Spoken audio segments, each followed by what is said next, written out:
It crept up quite quietly, and then slowly he kind of chipped away at that until he ended up ultimately with all the control of the money. And he would do this through coercive types of control. If he wanted to sleep with me, he'd put a knife at the side of the bed. He used it as a threat or intended threat. He would do what he wanted to me against my wishes, even when there wasn't weapons there. It could be something small, over where to place a bin in the house, and perhaps half an hour later, he'd pull my dressing gown off, push me out the back naked, and shut me out there, lock me out the back, and I was pregnant. So it was quite hard to even contemplate leaving from a financial viewpoint. There's obviously other factors that stop you leaving, but even if you take away those, I couldn't quite figure out how I was going to do that. He pulled me down to the bank.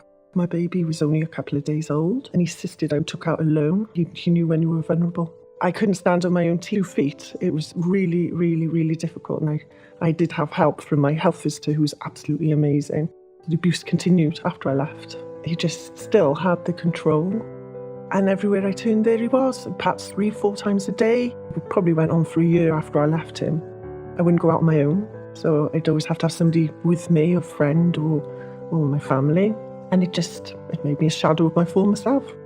I'm part of Seeds, which is part of Welsh Women's Aid, and this empowers women to educate and change services. We can be used as advisors. I hadn't realised how impacting it had been on me. It affected literally everything, how jumpy I'd become. From the moment that I was properly free, it's been amazing, and it's been really, really empowering, and definitely Seeds is a big part of that.